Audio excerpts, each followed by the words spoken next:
लोग ये भी कह रहे हैं कि महज ये हादसा था, लेकिन जब तक पुलिस ये स्पष्ट ना कर दे कि आखिर युवती की मौत कैसे हुई थी, किस वजह से उसकी जान गई थी, तब तक कुछ भी कह पाना और कुछ भी थ्योरी बनाना ये अपने आप में गलत साबित होगी। ये हमारे बेटा के ऊपर जो आरोप लगे हैं वो तो गलत लगे हैं। वो जो कोई उकरमन के साथ जो संबंध हो या संबंध बने हैं वो दोनों के सहमति से हो है। कानून व्यवस्था नाम की कोई चीज रहा नहीं। मनगट्टा में हमारे भिलाई 3 की लड़की है और जिसके मृत्यु हुई है। मेरे हिसाब से लगता है कि 1 से 2 दिन के अंदर में बिसरा रिपोर्ट की जांच रिपोर्ट आ जाएगी, जिसमें यह भी साबित हो जाएगा कि आखिर युवती की मौत उस रिसोर्ट में, उस बाथरूम में कैसे हुई है। मैं फिर से एक बार आप सबसे अनुरोध करता हूं, विनम्र निवेदन करता हूं कि आप लोग उस लड़की का चरित्र हरण करना बंद करें। लगातार नेगेटिव कमेंट आ रहे हैं, लगातार उस पर सवाल उठाए जा रहे हैं।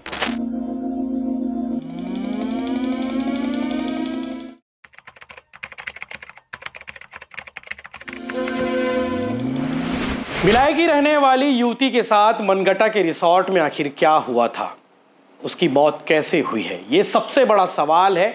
और इस सवाल को लेकर सब अपनी अपनी अलग थ्योरी परोस रहे हैं। कोई कह रहा है कि उसके साथ गलत काम हुआ है, दुष्कर्म तो हुआ है, रिपोर्ट में भी बात की पुष्टि हुई है, लेकिन ये भी कहा जा रहा है कि उसकी हत्या हुई है। कुछ लोग ये भी कह रहे हैं कि उसकी नेचुरल डेथ हुई है। कुछ लोग ये भी कह रहे हैं कि महज ये हादसा था। लेकिन जब तक पुलिस ये स्पष्ट ना कर दे कि आखिर युवती की मौत कैसे हुई थी, किस वजह से उसकी जान गई थी, तब तक कुछ भी कह पाना और कुछ भी थ्योरी बनाना ये अपने आप में गलत साबित होगी। दरअसल इस विषय को लेकर लगातार कयास लगाए जा रहे हैं, लगातार अपनी अपनी बातें कही जा रही है। और इस विषय को लेकर अभी तक जो आरोपी है आशुतोष उर्फ आशु हिरवानी, उसके पिता भी सामने आ गए हैं मीडिया में बयान देने के लिए। उसके पिता का वीडियो मैं देखा, लगभग 1.5 मिनट के आसपास का वीडियो है। उस 1.5 मिनट के वीडियो में 1 मिनट भी उन्होंने, 10 सेकंड भी उन्होंने उस बेटी के लिए संवेदना व्यक्त नहीं की। आखिर पिता है, उन्होंने अपने बेटे की ही बात की कि मेरे बेटे ने कोई गलत काम नहीं किया है, उन लोग आपसी सहमति से संबंध बनाए, ये बात भी उन्होंने कह दी। लेकिन 10 सेकंड भी उस बेटे के लिए उन्होंने कुछ भी नहीं कहा कि उसके बेटे की वजह से जिसकी जान गई है वो इस दुनिया में नहीं है। चाहते तो कह सकते थे कि उस बेटी के साथ भी गलत हुआ, लेकिन नहीं कहा। खैर कोई बात नहीं, बहुत गंभीर विषय था, मुझे लगा कि इस बात को भी बोलना चाहिए, मैंने बोल दिया। छत्तीसगढ़ के पूर्व मुख्यमंत्री भूपेश बघेल आज राजनांदगांव जिले के दौरे पर थे। चूंकि अभी तक इस पूरे मसले पर किसी पॉलिटिशियंस का बयान नहीं आ रहा था और पूर्व मुख्यमंत्री भूपेश बघेल मूलतः भिलाई 3 के रहने वाले हैं, उनका घर है मानसरोवर कॉलोनी में। और चूँकि जो इस बेटी की मौत हुई है वो भी भिलाई 3 की रहने वाली है, तो ऐसे में पत्रकारों ने सवाल पूछा। चूँकि घुमका नगर पंचायत के शपथ ग्रहण समारोह में पहुँचे हुए थे और भूपेश बघेल ने इस केस के साथ साथ छत्तीसगढ़ की कानून व्यवस्था पर भी उन्होंने सवाल खड़े कर दिया। भूपेश बघेल ने क्या कहा है वो भी आपको सुनने में मिलेगा। साथ ही साथ आशुतोष हिरवानी के पिता ने इस पूरे प्रकरण को लेकर अपने बेटे का बचाव करते हुए क्या कहा है ये भी आप सुनेंगे। चूँकि लोग ये भी कह रहे हैं कि हो सकता है उसकी नेचुरल डेथ हुई होगी, चूँकि बात की पुष्टि हुई है, एल्कोहल की मात्रा भी सामने आई है युवती के शॉर्ट पीएम रिपोर्ट में। युवती के साथ में दुष्कर्म भी हुआ है, शॉर्ट पीएम रिपोर्ट में इस बात की भी पुष्टि हुई है। लेकिन बिसरा रिपोर्ट जब तक नहीं आ जाती, 1 सप्ताह के आसपास का वक्त लगता है और मेरे हिसाब से लगता है कि 1 से 2 दिन के अंदर में बिसरा रिपोर्ट की जांच रिपोर्ट आ जाएगी, जिसमें यह भी साबित हो जाएगा कि आखिर युवती की मौत उस रिसोर्ट में, उस बाथरूम में कैसे हुई है। मैं फिर से एक बार आप सबसे अनुरोध करता हूं, विनम्र निवेदन करता हूं कि आप लोग उस लड़की का चरित्र हरण करना बंद करें। लगातार नेगेटिव कमेंट आ रहे हैं, लगातार उस पर सवाल उठाए जा रहे हैं कि वह छोटे छोटे कपड़े पहन कर गई थी, देर रात तक पार्टी कर रही थी, वो शराब पी हुई थी। कब तक ऐसे चलेगा? उसके परिवार वाले ये बार बार विनती कर रहे हैं, बार बार अनुरोध कर रहे हैं, क्योंकि उन्होंने अपनी जवान बेटी को खोया है। उस जवान बेटी को खोया है जो परिवार का पालन पोषण करती थी, परिवार के लिए कमाती थी। चली गई अपने दोस्तों के साथ, जवान लड़की है, उसके भी दोस्त यार हैं, लेकिन उसे क्या पता था कि वही दोस्त यार की वजह से उसकी जान चली जाएगी। सवाल एक और है, पुलिस पर दोनों पक्ष सवाल उठा रहे हैं।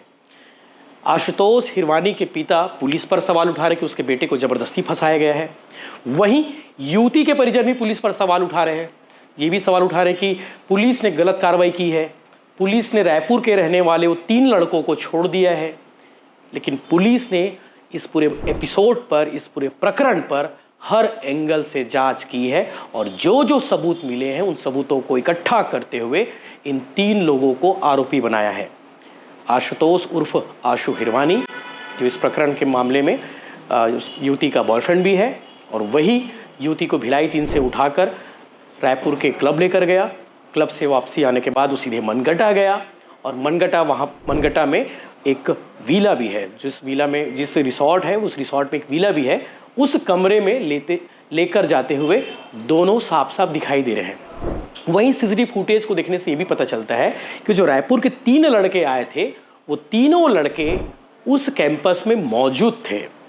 लेकिन सवाल यह है कि इन तीनों को आरोपी क्यों नहीं बनाया गया, ऐसा परिवार वालों का कहना है, युवती के परिवार वालों कह रहे हैं। वहीं इस पूरे एपिसोड को देखने से ये भी पता चलता है कि पुलिस ने अभी तक ये नहीं बताया कि आखिर युवती की मौत कैसे हुई है। तो जब तक बीसरा रिपोर्ट, पीएम रिपोर्ट की जो स्पष्ट रिपोर्ट है वो नहीं आ जाती, तब तक इस कार्रवाई में अभी और भी पहलू बाकी हैं जिसे खोलना चाहिए। तो देखने वाली बात यह है कि आखिर बीसरा रिपोर्ट में क्या कुछ आता है। और आप सबसे एक बार फिर से मैं निवेदन करता हूँ, इस वीडियो में भी कमेंट करेंगे तो आशा करता हूँ कि आप लोग समझदारी के साथ पढ़े लिखे लोग होंगे तो ही उस वीडियो में नेगेटिव कमेंट करेंगे। मैं एक बार फिर से विनती करता हूँ कि नेगेटिव कमेंट मत करिए। किसी ने अपनी बच्ची को खोया है, किसी ने अपनी जवान बेटी को खोया है, किसी ने कमाने वाली बेटी को खोया है, देखकर बहुत पीड़ा होती है। धन्यवाद। हाँ बताइए, आपके बेटे के ऊपर दुष्कर्म का आरोप लगा है, तो आप क्या कहना चाहते हैं? दुष्कर्म हुआ है, क्या है, क्या कहना चाहिए?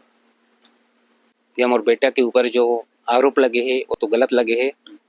वो जो कोई उकर मन के साथ जो संबंध हो या संबंध बने हैं वो दोनों के सहमति से हो है। यदि सहमति से नहीं होती, मोला पता चली इसकी सहमति से नहीं होती, इसकी वो 10 भाई होकर पास आती से नहीं हुआ है ना। और साथ में हाँ मोला पता चली से ओकर साथ एक लड़की रही से, वो लड़की मोला बताई से कि मोला पहले उठी से ये करी से फोन करी से, फिर मैं गई, ओकर बाद वो फोन करी से वो वही से, ओकर बाद हमने साथ में पप गए हैं। और एक वीडियो वो लड़की के पास भी है, मोला आज फोन कर रही से। तो जो भी होते वो आंसू के साथ भी गलत होते। आप देखो भैया कैसे भी करके उसको बचाव करके, लड़की भी बोल रही थी। हाँ, और जो भैया वो आपका जो पोस्टमार्टम जो आया है ना, मेरे को पता चला है कि मैं तो खैर देखा तो नहीं हूँ, लेकिन पता चला है वो गलत है, वो नॉर्मल आया है, उसके बॉडी में कहीं भी स्क्रैच वगैरह नहीं है, ऐसे करके पता चला। दुष्कर्म का उसमें कुछ दिख रहा है? नहीं दिख रहा है। नहीं, उसमें तो दुष्कर्म का कुछ ऐसे नहीं दिख रहा करके पता चला। आपका नाम बता। मेरा नाम भैया कुल सिंह हिरवानी। मनगट्टा में एक मामला जो अभी चला है उस पर क्या करता है? इस कानून व्यवस्था नाम की कोई चीज रहा नहीं। मनगट्टा में हमारी भिलाई 3 की लड़की है और जिसके मृत्यु हुई है। अभी आप देखेंगे कि शक्ति जिले में रेत खदान में एक नौजवान लड़के की हत्या हो गई, अभी तक के अपराधी पकड़ा नहीं गया। अभी जिस प्रकार से आप बैकुंठपुर में देखें कि कभी छत्तीसगढ़ में नहीं होता था, रेत खदान के नाम से जिंदा जला दिया गया। तो ये पूरे प्रदेश में यही स्थिति है। कानून व्यवस्था नाम की कोई चीज नहीं है। और हमारा छोटा रिचार्ज है, वो कभी कहीं जाता है, कहीं कहीं जाता है, पता ही नहीं चलता कहाँ रहता है। और कानून व्यवस्था है सुधरता नहीं।